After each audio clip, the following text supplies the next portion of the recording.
egasi emas, mehnatning egasi bo'ling. Eng katta boylik bu sizning yaratuvchanlik kuchingiz va mehnatingizdadir. Assalomu alaykum. Agro.uz bugun Toshkent viloyati Qibray tumanida. Bugungi ko'rsatuvimizda ham siz bilan tabiatga mehr bergan va ro'zg'origa baraka olib kirayotgan mehnatkash insonlarning tajribalarini o'rganamiz.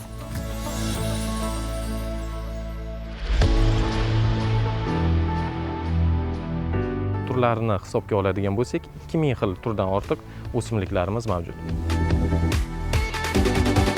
Sun'iy changlatish emas, balki tabiiy changlatish yo'lidan foydalanamiz. To'g'ri boqilsa, hisob-kitobini to'g'ri qilinsa, albatta juda ham yaxshi foyda bo'ladi.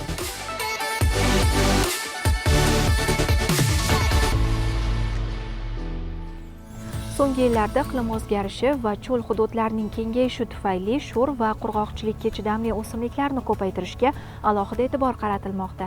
Bu tabiatni yanada yashillashtirish, havoni tozalashga yordam beradi. Agar hovlingizga qanday manzarali daraxt yoki buta ekish haqida o'ylayotgan bo'lsangiz, ekran qarshisiga yaqinroq keling. Sababi hozir beriladigan ma'lumotlar aynan siz uchun manfaatli bo'lishi mumkin.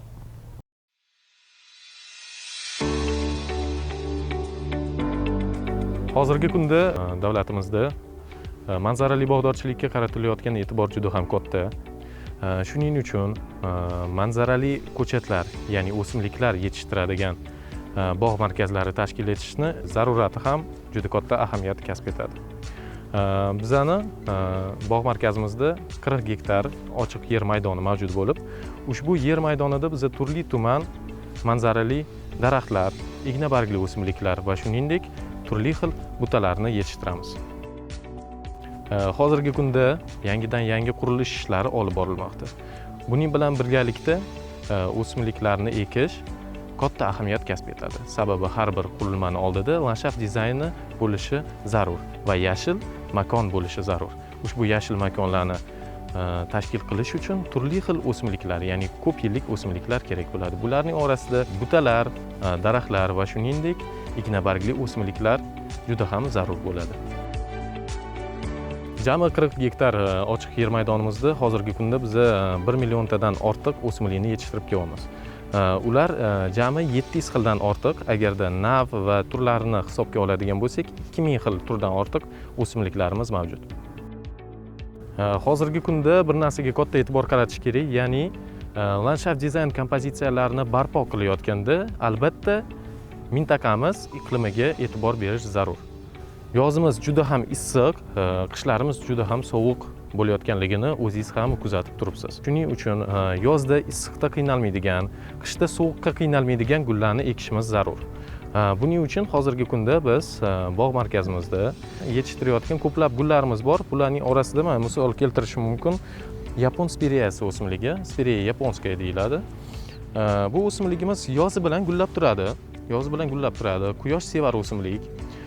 Qish faslida esa barglarini juda ham kech to'kadi, lekin to'kishdan oldin barglari turli tuman kuz faslini iforini beruvchi ranglarga kiradi. Naviga qarab gullarning rangi ham turlicha bo'ladi. Ya'ni oqish rangda, shuningdek siyoh rang, qizil, pushti ranglarda bo'ladi. Yozda yashil rangda bo'lsa, kuz kelishi bilan sariq va to'q qizil ranglarga burkanadi. Ya'ni tabizga va talablaringizga binoan turli xil ranglarni tanlasa bo'ladi. Ushbu o'simligimizni parvarishi unchalik qiyin emas. Ya'ni yoz fasllarida tuproqning namligiga qarab deyarli har kuni yoki kunora suv berib turishimiz zarur. Kuz fasliga kelib tuprog'imiz namligi oshgani sari suv berishni ham kamaytirib borishimiz mumkin. Qish fasllarida umuman suv bermasak ham bo'ladi. Boshqa barg to'kadigan o'simliklar singari. O'g'itlarga talabchan. Albatta har bir o'simligimizga qanchalik ravishda o'g'it bersak, shunchalik ravishda u chiroyli bo'ladi va shunga yarasha tezroq o'sadi. Ushbu o'simligimiz boshqa manzarali butalar singari shakl berishga ham chidamli. Ularga turli xil shakl, ya'ni tarelkasimon shakl, yer bag'irlab o'suvchi shakl yoki shar shaklini bersak ham bo'ladi. Lekin turli landshaft uslublariga qarab o'simligimizga umuman shakl bermasak ham bo'ladi. Tabiiy shakli ham juda ham chiroyli bo'ladi. Ushbu o'simligimizni yerga ekkanimizda yerga moslashuvchanligi juda ham tez bo'ladi. Lekin bir tavsiyam bor, bog'ingizga yoki boshqa joyga o'simlik ekkaningizdan so'ng albatta ildiz rivojlantiruvchi dorini berish zarur bo'ladi. Ya'ni tarkibida turli xil fitogormonlar, auksin, shuningdek organik moddalarni o'zida jalb qilgan dorilarni bersak, o'simliklarimiz yerga tezroq moslashadi va tezroq o'sib rivojlanadi.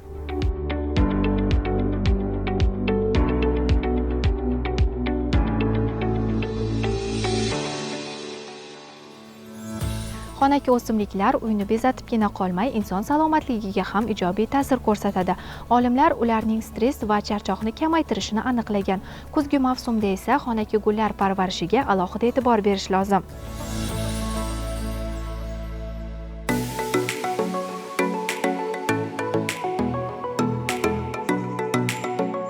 Bizani mintaqamizda mahalliy sharoitda, ya'ni xonaki gullarni o'stirish juda ham dolzarb soha. Sababi hozirgi kunda mana qurilmalarimizni ko'ryapmiz. Juda baland osmono'par binolarimiz qurilyapti. Ushbu har bir binoda albatta ofis tashkil qilinadi. Albatta o'sha ofislarga, xonadonlarga dekoratsiya sifatida va shuningdek tabiiy muhitni berib turuvchi xonaki gullar talabi kundan kunga oshib bormoqda.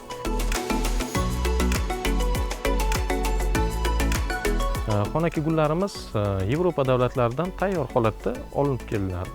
Bizning maqsadimiz ushbu ya'ni import qilib olib kelinadigan gullarni hajmini kamaytirgan holatda o'zimizning mahalliy iqlimda maxsus o'sha issiqxona sharoitlaridan, issiqxona qurilmalaridan foydalangan holatda ushbu xonaki gullarimizni yetishtirib berish va bizning mahalliy bozorimiz qolaversa boshqa davlatlarga ham eksport qilishni niyat qilganmiz va ushbu ishni hozirgi kunda boshlab rivojlantirib kelmoqdamiz.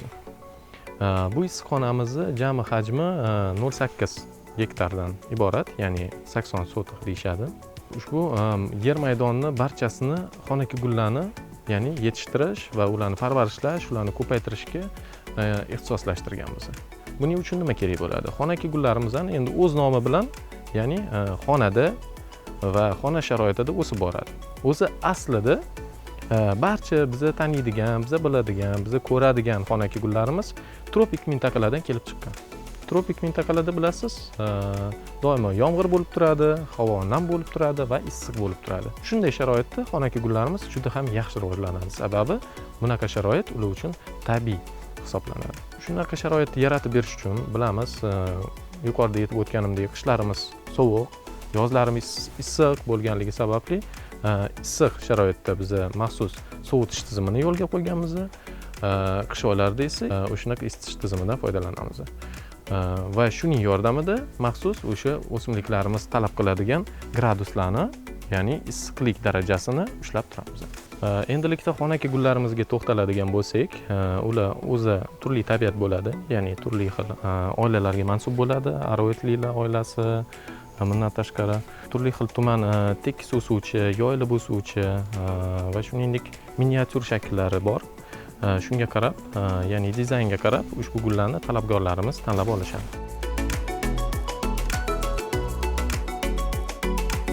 Bizani issiqxonamizda hozirgi kunda ko'plab xonaki gullarni yetishtirib kelyapmiz. Monstera o'simliklarimiz bor. Bundan tashqari Scindapsus o'simliklarimiz bor. Bundan tashqari Aglanemani turli xil navlari. Bu gullarimiz namlikni yaxshi ko'radi. Ya'ni barglari doimo suv purkalib, doimo artilib turishi kerak. Hozirda sanab o'tgan o'simliklarning asosiy qismi, ya'ni gullamaydi, faqatgina chiroyli dekorativ barg shakllariga va barg ranglariga ega bo'ladi. Ushbu gullarimizni yetishtirishda albatta oziqalarini, tagidagi substrat deymiz, ya'ni turpog'ini qo'pol qilib aytganda, turpoqlarni to'g'ri tanlash kerak bo'ladi va o'ziga, jismiga, kattaligiga mos tuvaklarni tanlash kerak bo'ladi va oziqalarni tanlash kerak bo'ladi. Hozirda mana tasvirda ko'rib turgan monstera o'simliklarimiz, bu monstera o'simliklarimiz hali tayyor emas. Bularni hozirgi vaqtda mana shu maxsus bambukli va atrofi kokos po'stlog'ili ustunlarimiz bor. Ushbu ustunlarimizga ushbu monstera o'simliklarimizni o'ralib, chirmashib chiqishini kutmoqdamiz. Ya'ni vaqt o'tib ushbu monstera o'simliklarimiz mana shu bambukli ustunni qoplab oladi va chiroyli bir dekorativ shaklga ega bo'ladi. Monstera o'simliklarimizning barglari yirik. Ya'ni qanchalik bargi yirik, qanchalik bargi yaltiroq tusda bo'lsa, shunchalik chiroyli va dekorativ hisoblanadi. Bunday bo'lishi uchun, bunaqa bo'lishi uchun bitta narsaga e'tibor qaratish kerak. Barglarini namlab turib yoki maxsus nam dokada artib turish kerak bo'ladi yoki-da barglariga suvni purkab turish kerak bo'ladi. Tagidagi suvni ko'paytirib yubormaslik kerak. Ya'ni tagidagi suvi ko'payib ketadigan bo'lsa, ildizlarni chirishlari kuzatilishi mumkin. Ildiz chirigan o'simlik albatta keyinchalik nobud bo'lishi kuzatiladi. Shuningdek, barglari yirik va chiroyli bo'lishi uchun to'g'ri tushadigan quyosh nurli joylariga qo'ymaslikka tavsiya qilaman. Ya'ni tarqoq quyosh nurlari tushib turishi kerak. Ammo umuman nur bo'lmagan joyga, umuman juda ham kuchli soya bo'lgan joylarga ham qo'ymaslik zarur.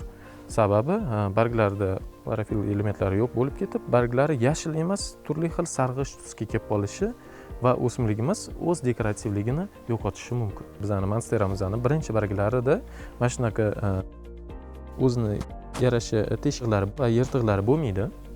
Birinchi barglarda ular mana ko'rishingiz mumkin, butun bo'ladi ular. Keyinchalik monsteramizning yoshi katta bo'lgan sari mana shunaqa yirtiqlar va teshiklar paydo bo'ladi barglarda. Bu ham o'ziga yarasha dekorativ ko'rinish beradi. O'simliklarimizning barchasida transpiratsiya hodisasi yuz bo'ladi. Bu nima degani? O'simliklar o'zini badanini o'zligi sovutishi uchun xuddi odamlar va turli xil jonzotlar terlagani singari, ya'ni o'zini o'zi sovutish uchun o'simliklarimiz ham barglaridan va barglarda joylashgan maxsus poralardan suv tomchilarini chiqaradi. Endi buni boshqa o'simliklarda nimaga kuzatmaymiz? Ya'ni barglar qanchalik mayda bo'lganligi singari va havo qanchalik issiq bo'lganligi singari ushbu chiqqan suv parga aylanib ketadi. Monsteramizda barglari yirik bo'lganligi uchun mana shunaqa suv ajralib chiqishi va suv tomib turish hodisasi yaqqol ko'zga tashlanadi. Shuningdek, ko'pchilik ofislarga, xonadonlarga chiroyli shakl berib turuvchi, ya'ni chiroyli dizaynga mos keluvchi o'simlikni tavsiya qilaman. Bu Ficus elastica o'simligimiz. Ficus elastica o'simligimizning Safia sorti, ya'ni Safia navi. Safia navi mana shunaqa yangi barg chiqazayotgan vaqtida mana shu qizil uchki kurtagi bilan ajralib turadi va barglari to'q yashil tusda bo'lishi bilan ajralib turadi. Ficuslarimizni boshqa xil turdagi navlari ham mavjud. Bu Ficus variegata, ya'ni barglari turli simon 2 xil yoki 3 xil rangda tuslanadi va shuningdek Ficus Black Prince bor, ya'ni xalqda uni qora shahzoda deb ataymiz. Bu ham Ficus elasticaning bir turi. Ushbu Ficus o'simliklarimiz ham yuqorida aytib o'tganimdek tropik mintaqalardan kelib chiqqan. Tropik mintaqalarga agarda sayohatga borsangiz, ushbu o'simliklarimizni daraxtsimon shaklga, ya'ni juda ham katta bo'lib o'sganligini tomosha qilishingiz mumkin bo'ladi. Vaholanki ushbu o'simlikni xonadoningizda yoki ofisingizda parvarish qilsangiz ham juda ham chiroyli ko'rinish berib, inshoot ichiga, ya'ni xonani ichiga tabiiylik hissini bag'ishlab turadi. Ficus o'simligimizni parvarish qilishda boshqa o'simliklar singari suv quyishga katta e'tibor qaratish kerak. Hech qaysi bir o'simligimizning tagidagi suv ko'payib ketmasligi zarur. Ayniqsa aroidlilar oilasiga mansub o'simliklarimiz. Ular juda ham mayin, uqalanib ketadigan substratga talabchan bo'ladi. Ya'ni ushbu substrat zarracha ham o'zida suvni saqlab turmaganligi ham ma'qul. Ya'ni suv quyiladi, ildizlarning o'zi kerakli suvni shimib oladi va ortiqcha suv darhol chiqib ketishi kerak. Shunaqa substratni hosil qilish uchun kokosli torf, turli xil keramzit zarrachalari, tsialit zarrachalari, vermikulit, perlit kabi qo'shimchalar, shuningdek shola qipig'ini ham qo'shsak bo'ladi. Va ushbu turdagi substratimizga eksak, o'simligimiz mana shunaqa yaxshi o'sib rivojlanib, yaxshi ildiz tizimini hosil qiladi. Xonaki o'simliklarimiz uchun havo harorati 18 gradusdan 25 gradusgacha bo'lgani ular uchun juda ham yaxshi hisoblanadi. ya'ni juda ham isib ketsa barglari so'lishi, sarg'ayishi kuzatiladi. Juda ham sovib ketsa o'simliklarimiz o'sishdan to'xtab qolishi, barglarni mayda bo'lishi va o'zini dekorativligini yo'qotib qo'yishi mumkin. Yana bir to'xtalib o'tmoqchi bo'lgan gulim bu spatsifilum guli. Spatsifilum gulini ko'pincha xonadonlarimizda, uy bekalarimiz juda ham yaxshi ko'rishadi. O'z nomi bilan bu xalq tilida ayol baxti, ya'ni женское счастье deb aytiladi bu gulimiz. Hozirda qo'limda ko'rib turgan egizaklarimiz bu spatsifilum o'simligining mojo gibridi hisoblanadi. Bu nima bilan ajralib turadi? O'zini kichik hajmi bilan, ya'ni karlikovoy deymiz xalq tilida, shunaqa karlikovoy turi bu. Buni ekayotganimizda juda ham katta bo'lib ketmasligi uchun, kichkinaroq tufaylarda, tokchalarda saqlash uchun va parvarishlash uchun juda ham qulay hisoblanadi. Lekinda gullaganda juda ham chiroyli oq tusda bo'ladi va nafislik iforini bag'ishlab turadi. Oddiy spatsifilum o'simligidan ko'ra sal kichkinaroq bo'ladi, lekin bejirimligi bilan ajralib turadi. Spatsifilum o'simligini uy sharoitida ham ko'paytirsa bo'ladi. Ya'ni ko'rishingiz mumkin, yonidan kichkina ildiz kurtaklaridan yana bir o'simlik chiqib keladi. Ushbu o'simlik sal katta bo'lgandan so'ng, tuvagimiz turli xil o'simtalarga to'lgandan so'ng, tuvagidan chiqarib turib, ajratib turib, boshqa kichkina tuvaklarga egib ko'chirsak, ya'ni bir o'simligimizdan 3 ta va hattoki 5 ta o'simlik olishimiz mumkin. Va o'zimga yoqadigan o'simliklardan bittasi bu philodendron o'simligi. Bu o'simligimizni nimaga yoqtiraman? Ya'ni tropik mintaqani iforini bittada ko'rganingizda bag'ishlab turadi. Ya'ni xuddi Amazonkani tropiklariga borib qolgandek, xuddi atrofingizda kakadu qushlari uchib yurgandek bo'ladi. Sababi barglarining rangi ham, bu o'simligimizning o'sishi, rivojlanishi ham shu narsani doimo berib turadi. Bu yerda ko'rishimiz mumkin, bu philodendronning White Wizard navi. White Wizard navi. Nimaga White Wizard? White o'sha oq rang bildiruvchi, barglarida doimo oqish dog'lar bo'ladi va ushbu dog'lari bilan o'zining dekorativligini bag'ishlab turadi. Philodendron o'simligimiz parvarishga talabchan bo'lmagan o'simlik. Ya'ni gullari bilan emas, barglari bilan dekorativligini berib turadi, parvarishga talabchan emas. Faqatgina o'sha suvni vaqtida, substratiga ham juda ham talabchan emas, ya'ni neytral pH da o'sadi, 5,5-6 pH da o'sib rivojlanadi. Faqatgina o'sha substratini to'g'ri tanlab, kokosli torfga va albatta har doim ta'kidlab aytadigan joyim, oziqasini o'z vaqtida berib tursak, barcha o'simliklarimiz o'sha chiroyli o'sib rivojlanadi va bizga kerakli bo'lgan hissiyotlarni taqdim qiladi.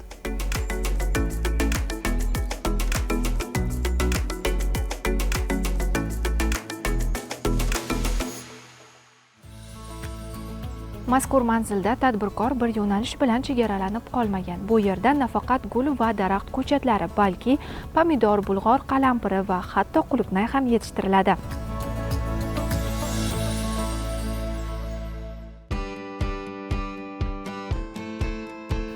Endilikda xo'jaligimizda nafaqat manzarali o'simliklar, balki sabzavot ekinlaridan pomidor o'simligini ham yetishtirishni boshlaganmiz.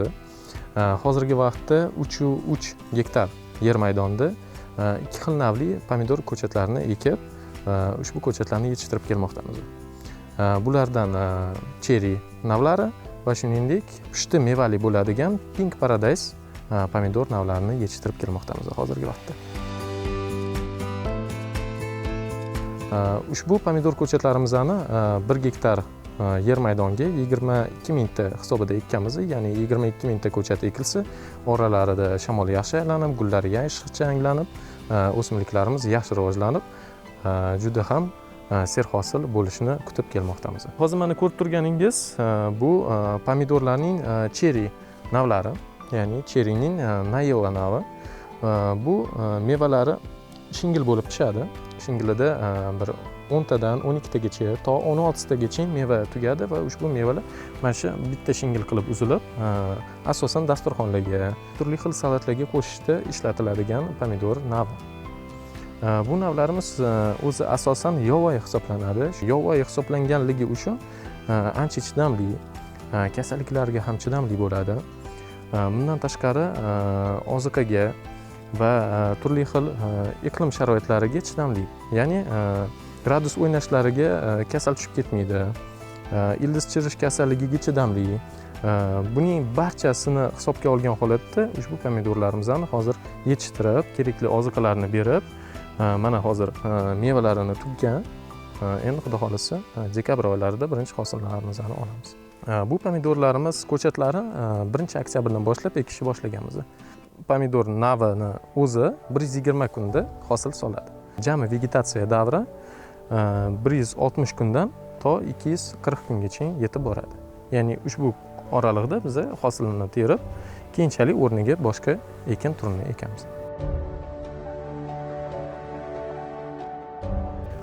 Hozirda o'simliklarimiz yerda ekilgan, ya'ni gidroponika emas, ammo sug'orish uchun biz avtomatik tomchilatib sug'orish tizimidan foydalanamiz. Tomchilatib sug'orish tizimi orqali ham dorilarni ham beramiz va shuningdek suvlarni ham beramiz.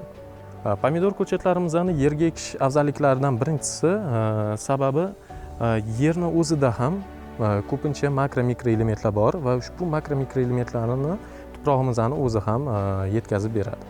Ya'ni gidroponikadan afzalligi shuki, biz mineral o'g'itlardan ancha iqtisod qilamiz. Ikkinchi sabablardan bittasi oziqalarni me'yorlari. Agarda gidroponikada egadigan bo'lsangiz, oziqa me'yorlari aniq millilitrgacha aniq-tiniq hisoblanishi kerak. Buning uchun qimmatbaho uskunalar kerak bo'ladi. Biz esa o'sha pulimizni iqtisod qilish maqsadida yerga ekib kelmoqdamiz va o'zimiz o'lchamlarimizdan kelib chiqqan holatda oziqalarini berib kelmoqdamiz. Shuningdek, issiqxonamizda yerlarimizdan unumli foydalanish maqsadida qator oralariga, ya'ni issiqxona qurilmasining radiator, ya'ni isitish tizimi yo'lga qo'yilgan joylarida biz bolg'ar qalampiri va shuningdek qulupnay ko'chatlarini ekkanmiz. Bu barchasi o'sha yerdan unumli foydalanish, ko'proq daromad olish va bozorlarimizga sara mahsulotlarni yetkazib berish maqsadida qilingan ishlar. Pomidor o'simliklarimiz mo'l hosil solishi uchun va mevalarimiz sifatli bo'lishi uchun biz sun'iy changlatish emas, balki tabiiy changlatish yo'lidan foydalanamiz. Endi changlatish qanaqa bo'ladi? Ya'ni issiqxonada bo'lganligimiz sababli tashqaridan hech qanaqa hasharot kirgizmaslikka harakat qilamiz. Sababi foydali hasharotlar bilan birgalikda zararli hasharotlar ham kirish ehtimoli juda ham katta. Shuning uchun biz maxsus biolaboratoriyalarda yetishtirilgan bambusa shmellaridan, ya'ni xalq tilida arilardan foydalanamiz. Ushbu arilarimiz bizani pomidor gullariga qo'ngan holatda ularni changlatadi va ushbu changlatilgan mevalarimiz sifatli va bozorbop bo'lib yetishadi. 1 gektar yer maydonda 20 tadan oshiq odam ishlaydi. Ya'ni bizda misol uchun 3 gektar bo'lsa, 70 tadan to 100 tagacha insonlarni ish bilan ta'minlab kelmoqdamiz. Ularning barchasini biz o'rgatamiz, bizga kelishgan odamlarni va ushbu soha mutaxassisi qilib yetishtirib kelmoqdamiz.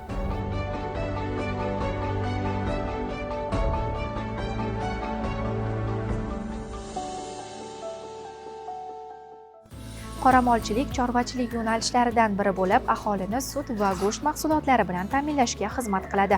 Ayni damda biz qoramolchilik bilan shug'ullanadigan fermer xo'jalikdamiz. Bu yerda 100 bosh qoramol bo'lib, ularning 80 tasi sog'in sigirlar. Sababi tadbirkor asosan sut yo'nalishida daromad qiladi.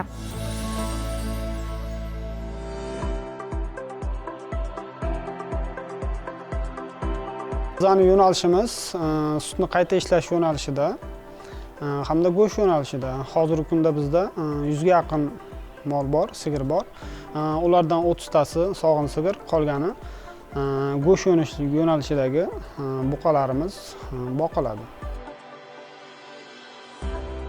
Boshida hozir biz 40 tadan oshiq 50 taga yaqin mol bilan boshlaganmiz. Hozirgi kunga kelib 100 ga yaqin molimiz bor. Bu yo'nalishga 2011-yildan boshlab kirib kelganmiz. 2011-yildan hozirgacha faoliyat olib boradi.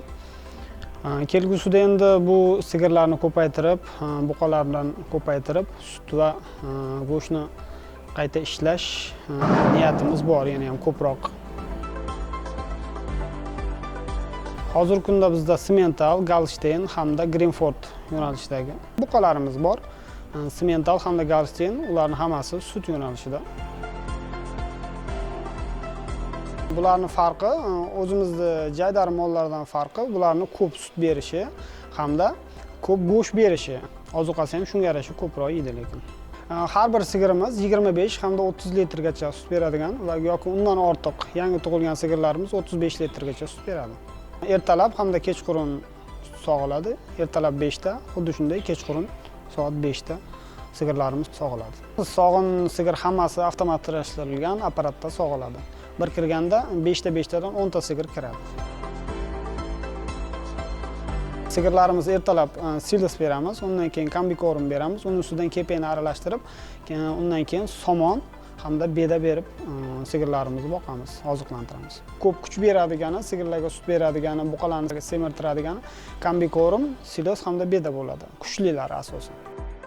Silosga somon aralashtirib beramiz, chunki somon hamda silos aralashmasi sigirni hazm qilish jarayonini yaxshilaydi. Hozirgi kunda bizda ishchilar soni 11 ta, doktorimiz bor, mol boqarlarimiz bor, mexanizatorimiz bor. Doktorimiz ertalab mollarning holatini bir tekshirib chiqadi. Tekshirib chiqqandan keyin holatiga qarab davo choralarini ko'radi. Endi asosan tuyoq kasallikka chalinishi mumkin, tuyoq og'rib qoladi. Chunki hech qayerga chiqmaydi, yurish kam bo'lgani uchun tuyoq kasalligi asosan mollarni qiynaydi va o'z vaqtida oldini olsa bu narsa davosini topadi. Kasalliklarga ham qarshi kurashamiz. Ko'pincha endi bizda bo'ladigan kasalliklar bu oqsil. Oqsilni davo choralarini oldindan ko'rib, vaksina shaklida bularga ukollar qilinadi, davo choralari ko'riladi. Sigirlarning mastit bo'lishiga asosiy sabab bu chala sog'ilishi. Qaysi yelinni chala sog'ilsa, o'shanda mastit bo'lish ehtimoli yuqori bo'ladi. Shuning uchun sutni qoldirmasdan to'g'ri sog'ilsa, o'shanda mastit bo'lish ehtimoli kam bo'ladi. Endi mastit bo'lgandan keyin uni davolash birmuncha qiyin. O'shaning uchun o'tkazib yubormasdan oldin olgan yaxshi deb o'ylaymiz. Qishda asosan mollarimiz shu yerda ozuqalanadi va ichkariga kirib, bu navesimizni ichiga kirib, sovuqdan saqlanish imkoniyatimiz bor. Bu tuzlar ozuqa, vitaminosiz bo'lib qolgan paytda o'sha vitamin sifatida bu tuzlar elib qo'yiladi, beriladi. O'shalarni yalab ozuqalanadi sigirlarimiz. Yil boshida biz asosan kuz paytida makkajo'xorini silosini bosamiz 400 tonnaga yaqin. Undan keyin erta bahorda bug'doy o'ramiz, chala pishirib o'riladi, senaj bosiladi. Ana undan keyin kuz paytida makkajo'xorini o'rib, silos yo'nalishida bosib qo'yiladi. Sigirlarimizni asosan biz sun'iy urug'lantiramiz. To'g'ri boqilsa, hisob-kitobini to'g'ri qilinsa, albatta juda ham yaxshi foyda bo'ladi. Yaxshi natijaga erishish uchun asosan endi kasalligiga qarash kerak, ozuqani to'g'ri tanlash kerak.